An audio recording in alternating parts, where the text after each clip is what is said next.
بسم اللہ الرحمن الرحیم۔ پہلی شادی کی رات گزری، دوسرے دن مولا کائنات سے رسول خدا پوچھ رہے ہیں علی فاطمہ کو کیسا پایا؟ کہا یا رسول اللہ میں نے اللہ کی عبادت میں مددگار پایا۔ کیا ہم اپنی زوجہ کو جن کی ہو گئی ہیں، جن کی نہیں ہوئی ہیں وہ ڈھونڈیں؟ کیا ہم ان کو اللہ کی عبادت میں مددگار پاتے ہیں کہ نہیں پاتے؟ یا ایک جوان جو آج چاہتا ہے اپنی زندگی آباد کرے، یہ سارے، کیا وہ اللہ کی عبادت کے لیے مددگار ڈھونڈ رہا ہے یا کیا ڈھونڈ رہا ہے؟ تو یہ ہماری نگاہ بتاتی ہے کہ ہم آگے زندگی کیسی چاہتے ہیں۔ ایک والدین اگر اپنے بچے کے لیے جاتے ہیں، کس چیز کو دیکھ رہے ہیں؟ ظاہر کو دیکھ رہے ہیں یا باطن کو دیکھ رہے ہیں؟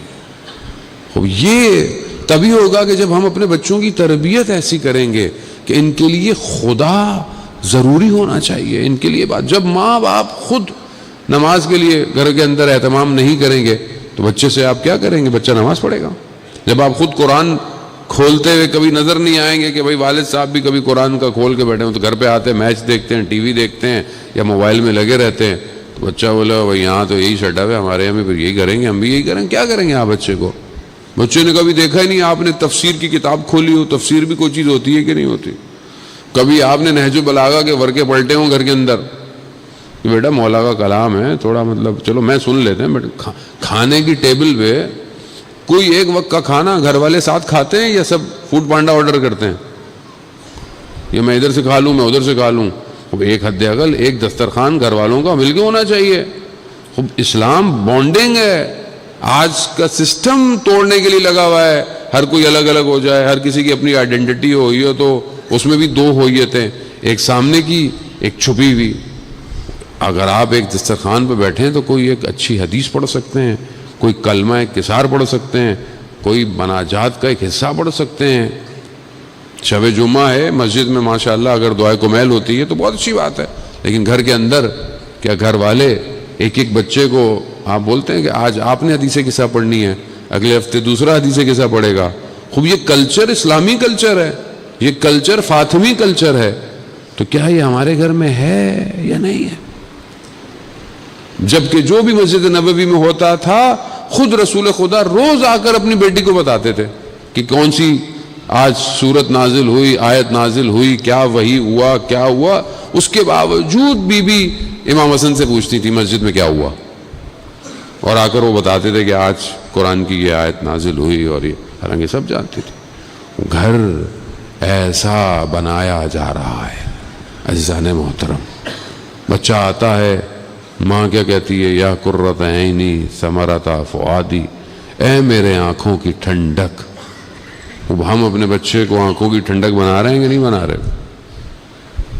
ہم تو کہتے ہیں بھاگو یہاں سے نکلو۔ عزیزان محترم، خوب یہ فاطمی گھر نہیں ہے، فاطمی گھر پورا پیکیج ہے۔ اس طرف معاشرے کو لے کے جانا ہے ہمیں، اس طرف بڑھنا ہے۔ بڑی بڑی باتیں ہمارے، بڑے بڑے نعرے ہیں، یہ کہ ہو جائے، وہ ہو جائے، یہ دنیا یوں ہو جائے، کیسے ہوگی جب ایک گھر ویسا نہیں ہو پا رہا؟ میں محلے میں تو اختیار نہیں رکھتا، میں گلی میں اختیار نہیں رکھتا، میں کم از کم اپنے گھر پہ تو اختیار رکھتا ہوں۔ گھر بھی چھوڑ دیں، اپنے وجود پہ تو اختیار ہے میرا یا نہیں ہے؟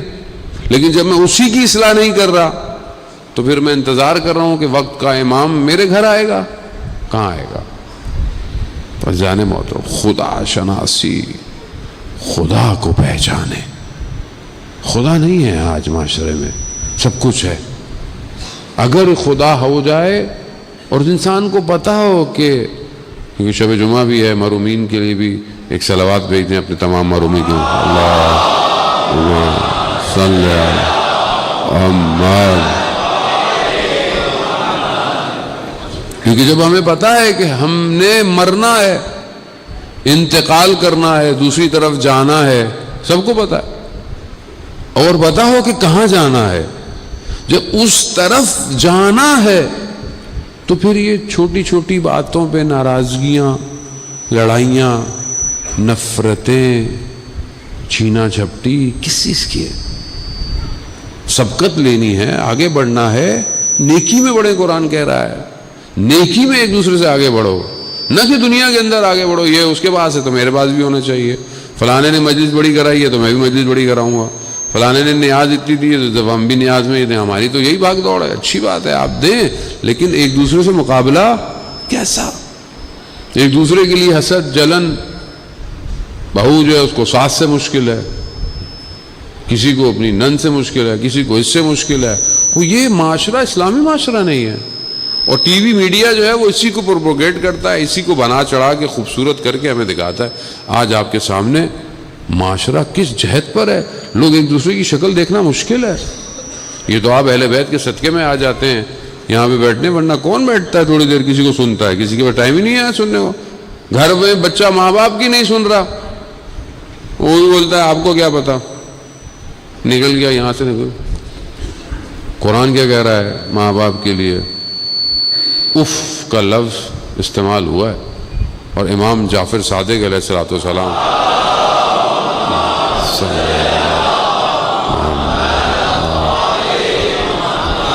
امام ارشاد فرماتے ہیں کہ اگر اف سے بھی کم لفظ ہوتا تو قرآن اس کو استعمال کرتا. مگر آج بچے ماں باپ کے ساتھ کیا کرتے ہیں, کس طرح بہیو کرتے ہیں, کس طرح. معاشرہ فشار کا معاشرہ خود ایک external geopolitics, economical situation, hurdles. یہ بہرحال دنیا کا سسٹم ہی ایسا ہے. یہ انسان کے اندر ایک اضطراب پیدا کر رہا ہو. یہ اضطراب پھر انسان کے گھر میں نظر آتا ہے. گھر میں آیا سکون ہونا چاہیے. قرآن جہاں زوج کو پیئر کی بات کرتا ہے, کپل کی بات کرتا ہے, تو کہتا ہے ایک دوسرے کے لیے تسکین کا باعث بنے. مولا کائنات گھر میں آتے ہیں تو کیا کہتے ہیں, جب میری نگاہ فاطمہ پر پڑتی تھی تو میرے سارے غم دور ہو جاتے تھے. گھر ایسا ہونا چاہیے نا کہ جب شوہر گھر آئے تو غم دور ہو جائیں. یہاں تو بیچارہ گھر آتا ہی نہیں ہے, کیونکہ گھر آئے گا تو غموں میں اضافہ ہی ہونا ہے. تو کہتے ہیں جتنی دیر میں جاؤ اتنا ہی اچھا ہے. یہ دوسری طرف شوہر ایسا ہے, باپ ایسا ہے, بچے کہتے ہیں اللہ کرے دیر سے آئے. تو یہ نہیں ہونا چاہیے.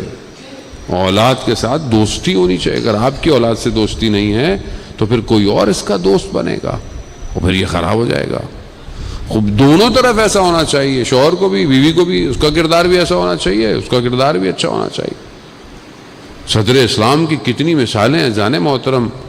شروع کے واقعہ ہے کہ شخص کام سے مدینہ سے باہر جاتا ہے, واپس آتا ہے, رات کا وقت ہے, زوجہ کھانا پکاتی ہے, کھلاتی ہے, سوتا ہے.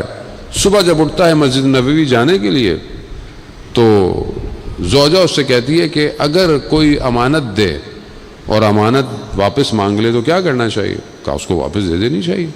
کہا جو اللہ نے ہمیں امانت دی تھی, یعنی جو اولاد, وہ اللہ نے واپس لے لی ہے. وہ کل آپ کے آنے سے پہلے اس کا انتقال ہو گیا.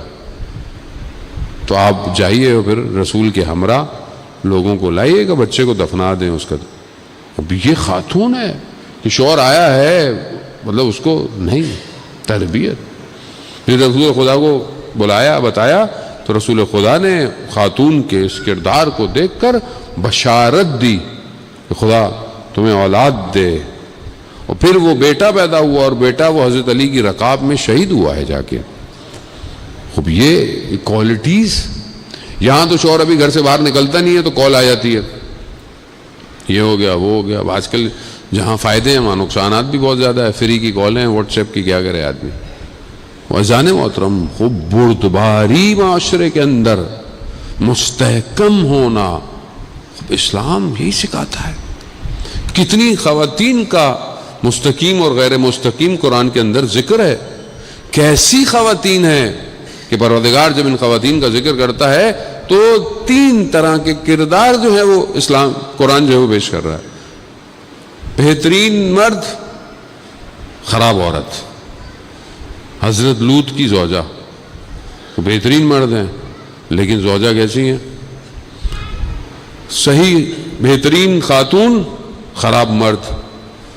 حضرت آسیہ اور فرعون, قرآن کہہ رہا ہے کہ فرعون کی زوجہ کو دیکھو کیسی ہے کہ اس جگہ پہ بھی توحید پرستی ہے، اور خدا کی بارگاہ میں کہہ رہی، قرآن کی آیت ہے کہ پروردگار مجھے تو جنت میں گھر دے۔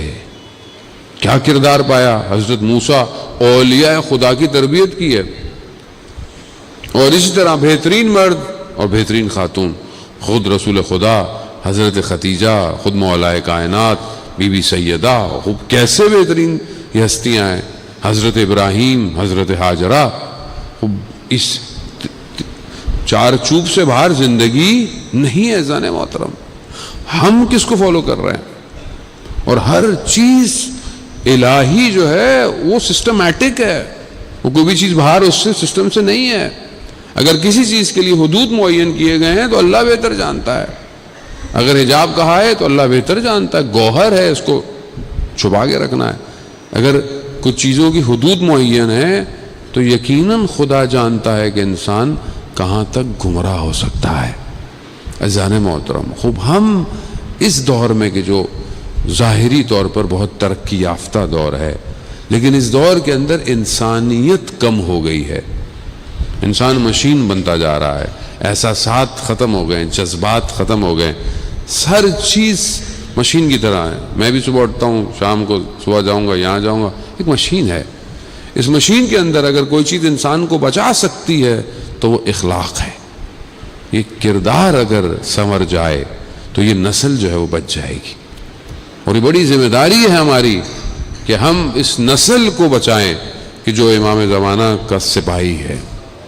امام خمینی رحمۃ اللہ علیہ سے پوچھا گیا جب وہ انقلاب کی باتیں کرتے تھے، انقلاب لانے کی کوشش جو بھی کرتے تھے اس زمانے میں، تو امام سے پوچھا آپ کی فوج کہاں ہے؟ تو امام خمینی بولا ماؤں کی گودوں میں ہے، یعنی ایسی مائیں ہیں کہ جنہوں نے اس نسل کی تربیت کرنی ہے۔ وہ ماں چاہیے جس کے بطن سے ایسے فرزند پیدا ہوں۔ پھر آپ کے سامنے انقلاب آیا، اور جو 8 سال جنگ رہی اس میں کتنی عمر تھی لڑنے والوں کی؟ 13 سال، 14 سال، 15 سال۔ خوب یہ کمال گھر سے آتا ہے۔